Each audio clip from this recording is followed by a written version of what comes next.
Welcome to another episode of Unraveling Intellectual Property with Michael Stein. Today we have one of my esteemed interns, Nicole Maxwell. Nice having you here. Thanks for having me. So why don't you tell me a little bit and tell the audience a little bit about yourself? All right, so I'm currently a second-year student at American University, Washington College of Law. I've been in the DC area for about 5 years now, but I'm originally from Massachusetts, and I'm hoping to pursue a legal career in intellectual property, potentially trademark. It's good that since we're an intellectual property law firm, I know you've been doing a lot of research today. We're going to be discussing the prosecution part of trademarks. And my first question is it possible to file and acquire marks that are either similar or identical to other marks that are either registered or applied for? The answer is yes. However, it really depends on the situation or the marks registered for. And is there a standard? And if so, how is the standard applied? Yeah, so attorneys will generally look at the likelihood of confusion to consumers.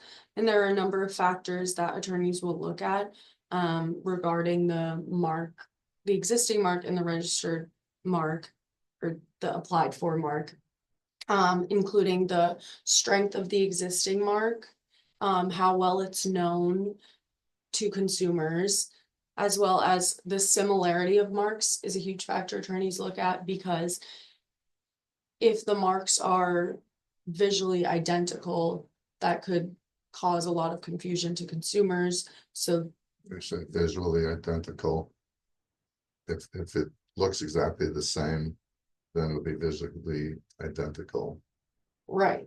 So that would, so the next factor would be the proximity of the goods or services applied for. So if it were two of the same type of good that were visually identical, that looked the same, then it would likely not be able to be registered because it would cause confusion to consumers.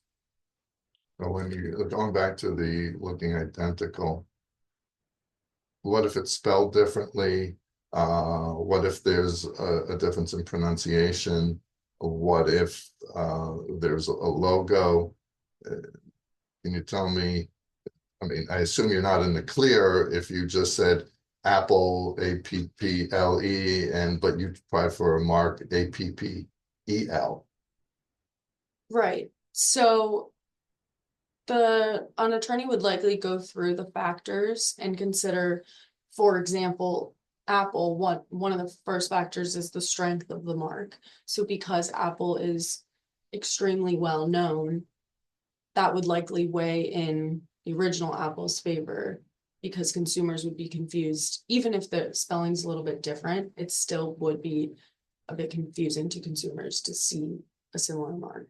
However, this also goes hand in hand with the other factor of the goods and services applied for.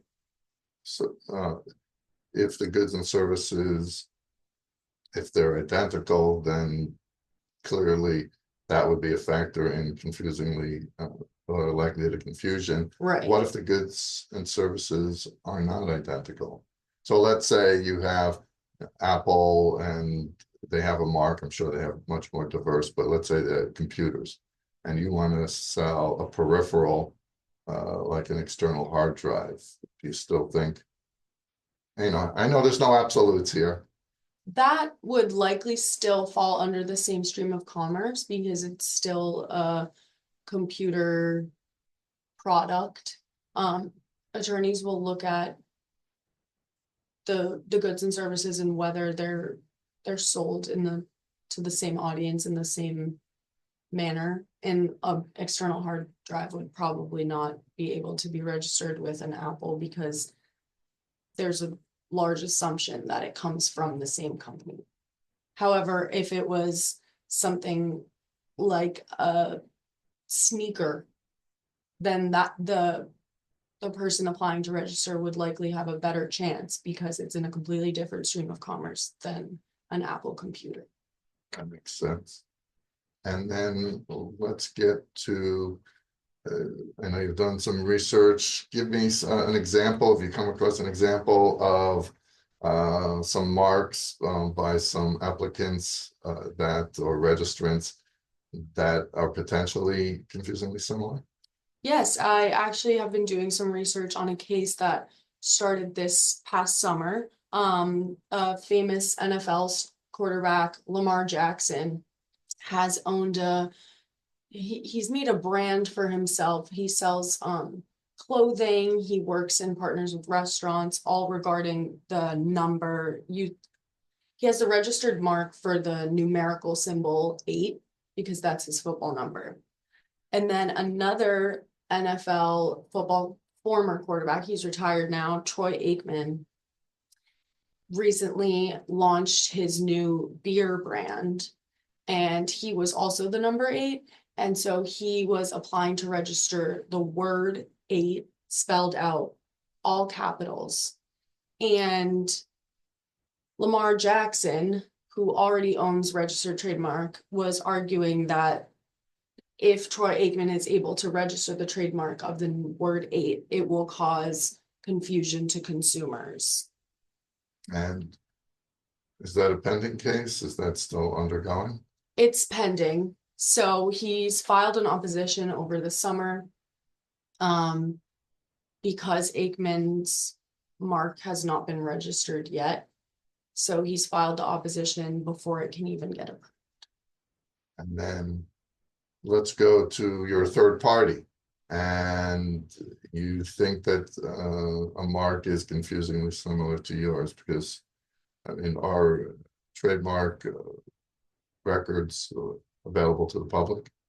They are. Okay, so let's say I'm a third party, or let's say I'm Apple and someone else is trying to register Peach for computers, and Apple's going to argue, well, they're both fruits.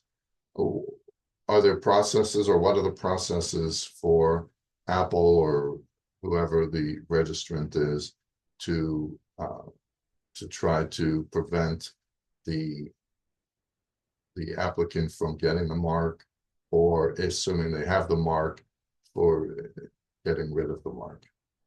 Right. So if Apple would have to claim that they felt that their brand would be hurt or injured by the use of the other mark in the same stream of commerce. So if the Peach brand was applying, they could file an opposition with the TTAB. And what part of the process is that? This, when does that occur? Before their mark would be registered. All right. And there's some publication. Right. Okay. All right. So once if the examining attorney determines that the mark could be registered, the USPTO will publish it in the weekly official gazette. Yes. And if any party feels harmed or injured by what they see in the publication, then they can file the opposition before the trademark's granted. And then let's say Peach was able to pass through the period for the publication, which I believe is 30 days. And let's say they actually get the registered mark. Is a company like Apple out of luck, or is there still another procedure that they can pursue? Yes, so they can no longer file an opposition. However, if the mark is already registered, they can file a cancellation. So they can argue once again that their brand or their mark is injured. And even though Peach already would have had a registered mark, they can file as well to the TTAB, but this time to cancel the mark. All right, so it seems like there's something for everybody here, and I appreciate your insight. It seems like you've learned something, or at least I hope you've learned something. I definitely have. Stein IP, considering where you were, and I know you're taking a trademark class, and I wish you well in that. And thank you for you, the audience, for not participating, for being a part of this episode of Unraveling Intellectual Property with Michael Stein, and I look forward to seeing you again for our next episode.